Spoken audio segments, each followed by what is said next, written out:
नमस्कार, आप देख रहे हैं लोकमंच न्यूज और मैं आपके साथ प्रियंका राजपूत। बुलेटिन की शुरुआत करेंगे इस वक्त की अहम खबर के साथ और सबसे पहले बात करेंगे मेरठ की। आपको बता दें कि मेरठ कंकरखेड़ा थाना क्षेत्र के शिवलोकपुरी के रहने वाले देवेंद्र सिंह वर्मा ने 13 साल पहले कंकरखेड़ा के श्रद्धापुरी की रहने वाली प्रतिमा से लव मैरिज की थी। बता दें कि मृतका पत्नी प्रतिमा सरधना के नानू गांव में प्राइमरी स्कूल में सरकारी शिक्षिका थी और आज सुबह पति की बेरोजगारी को लेकर पति पत्नी में झगड़ा हुआ और ये झगड़ा पहले भी आए दिन होता रहता था, लेकिन झगड़े के दौरान आज पत्नी ने पति के चांटा मार दिया और जिसके बाद गुस्साए पति ने घर में रखी हथौड़ी से पत्नी पर ताबड़तोड़ एक के बाद एक कई वार कर डाले और जब पत्नी बिस्तर पर जा पड़ी तो उसने घर में रखे चाकू से उसकी गर्दन रेत कर हत्या कर दी।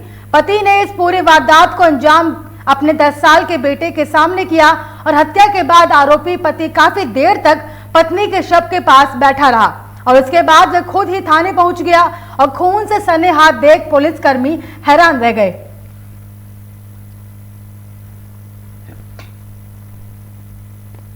मेरठ से बड़ी खबर आपको बता रहे हैं, अचानक चलती गाड़ी आग का गोला बन गई। बड़ी खबर आपको मेरठ से बता रहे हैं, जो अचानक चलती गाड़ी आग का गोला बनी और कार में आग लगने से सड़क पर अफरा तफरी का माहौल बन गया। शॉर्ट सर्किट के कारण गाड़ी में आग लगी और बेगम पुल केंट कॉफिया स्कूल के पास का ये पूरा मामला है। बड़ी खबर आपको मेरठ से बता रहे हैं, जहां पर अचानक चलती गाड़ी आग का गोला बन गई। कार में आग लगने से सड़क पर अफरा तफरी का माहौल बन गया। तो वही बताया जा रहा है कि शॉर्ट सर्किट के कारण गाड़ी में आग लगी और साथ ही आपकी जानकारी के लिए बता दें कि पूरा मामला बेगम पुल कैंट सोफिया स्कूल के पास का है। प्रतापगढ़ से बड़ी खबर आपको बता रहे हैं, जहां डॉक्टर का पारा हुआ हाई। बड़ी खबर आपको प्रतापगढ़ से बता रहे हैं, जहां डॉक्टर का पारा हाई होने से नींद में खलल पड़ने पर डॉक्टर ने गालियों की बौछार कर दी। एम्बुलेंस की ईएमटी विजय पर डॉक्टर का पारा हाई होता हुआ नजर आया। बच्चे को मानदाता सीएससी लेकर पहुंची थी एम्बुलेंस। बड़ी खबर आपको प्रतापगढ़ से बता रहे हैं, जहां पर स्वास्थ्य विभाग की बड़ी लापरवाही देखने को मिली है। जहां डॉक्टर मरीजों की देखभाल करते हुए नजर आते हैं तो वहीं पर डॉक्टर का ये पारा हाई होता हुआ नजर आया और बात सिर्फ इतनी थी कि नींद में खलल डालने पर डॉक्टर ने गालियों की बौछार कर दी। आपकी जानकारी के लिए बता दें कि एम्बुलेंस की ईएमटी विजय पर डॉक्टर ने ये गुस्सा उतारा पूरा और बच्चे को मानदाता सीएससी लेकर यह एम्बुलेंस पहुंची थी।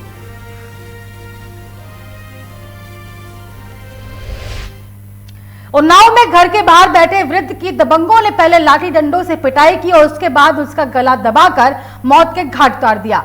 बीती रात 5 लोगों ने रज्जू उम्र करीब 75 वर्ष की लाठी डंडों से पीट कर उसकी हत्या कर दी। परिजनों के मुताबिक बच्चों के खेलने को लेकर छोटा सा विवाद हुआ था और दबंगों ने बच्चों के विवाद को हत्या में बदलकर घर का चिराग बुझा दिया। पुलिस ने शव को कब्जे में लेकर पोस्टमार्टम के लिए भेज दिया है। तो वहीं मृतक की पत्नी ने 5 लोगों को नामजद करते हुए प्रार्थना पत्र दिया है। उन्नाव जनपद की बांगरमऊ कोतवाली क्षेत्र के बेरिया गाड़ा गांव की पूरी घटना है। गज्जू पुत्र चोखे उम्र करीब 75 वर्ष निवासी बेरिया गाड़ा थाना बांगरमऊ जनपद उन्नाव के 100 की सूचना प्राप्त हुई, जिसके आधार पर पंचनामा करके पोस्टमार्टम कराया जा रहा है। पोस्टमार्टम के आधार पर विधिक कार्रवाई की जाएगी। इनका गला दबा के मार दिया। किसने? मनसाराम और चंद्रपाल और का नाम खेमराज, नरेश, परवीन। तो क्यों मारा इनको? तो मिट्टी के पीछे। कैसी मिट्टी? मिट्टी फैला जमा है, वो फैला रहे थे। हाँ। मिट्टी फैला रहे थे। हाँ। और का नाम मेरे देवर ने मना किया, इसके मारे इन्होंने हमारे देवर को मारना चालू कर दिया। कैसे मारा इनको? पहले लात घूसा मारा, फिर डंडों से मारा, फिर हमारे लड़के को मारा, हमारे घर वाले का। अब बात करेंगे उन्नाव की हसनगंज कोतवाली के प्रभारी राजेश पाठक, सब इंस्पेक्टर राम बाबू, आरक्षी समर बहादुर और भूपेंद्र शुक्ला सहित 4 लोगों को लाइन हाजिर किया गया। टैंकरों से डीजल चोरी और चारकोल चोरी के मामले में पुलिस कर्मियों के संलिप्त होने की जानकारी मिल रही थी। बीते दिनों हसनगंज कोतवाली पुलिस ने बंथरा बॉर्डर से टैंकरों से चारकोल चोरी के मामले में हसनगंज कोतवाली पुलिस ने 4 लोगों को गिरफ्तार कर जेल भेजने की कार्रवाई की थी और टैंकरों से चारकोल चोरी के मामले में हसनगंज कोतवाली पुलिस की मिलीभगत से घटनाएं घटित हो रही थी। इससे पहले भी एसपी दिनेश त्रिपाठी चौकी प्रभारी सहित 2 पुलिस कर्मियों पर कार्रवाई कर चुके हैं।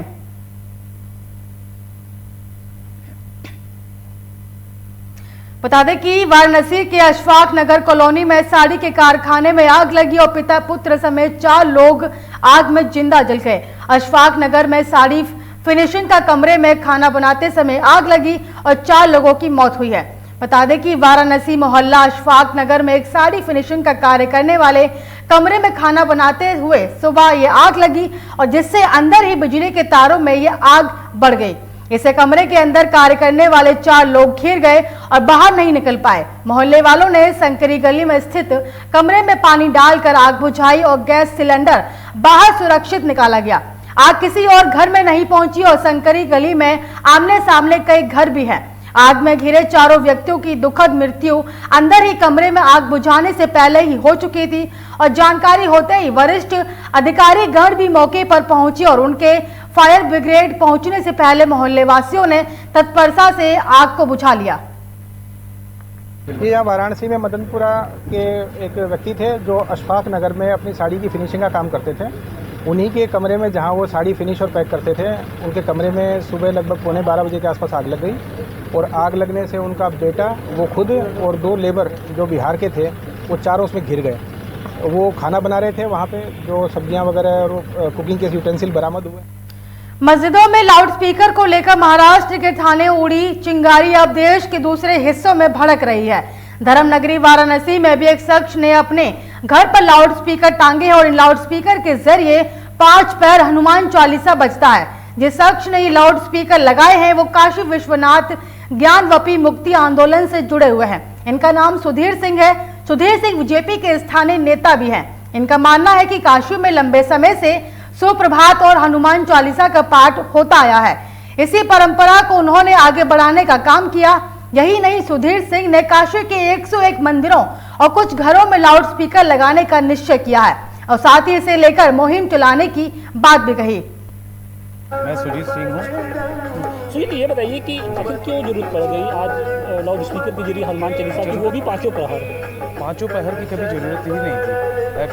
जब सुप्रीम कोर्ट द्वारा कहा गया कि नहीं, लाउड स्पीकर के माध्यम से काफ़ी ध्वनि प्रदूषण हो रहा है, तो हम लोगों ने अपने मंदिरों से लाउड स्पीकर को हटा लिया है। मैं सुधीर हूँ, सुधीर सिंह मेरा नाम है। श्री काशी विश्वनाथ मुक्ति आंदोलन का मैं अध्यक्ष हूँ। ये किस तरह का आपने अपने घर पे लाउड स्पीकर लगाया, उसके जरिए क्या संदेश देने की कोशिश है? देखिए, हम लोग के पुराने समय में सारे मंदिरों पर जो है वैदिक पाठ होते थे, हनुमान चालीसा का पाठ होता था।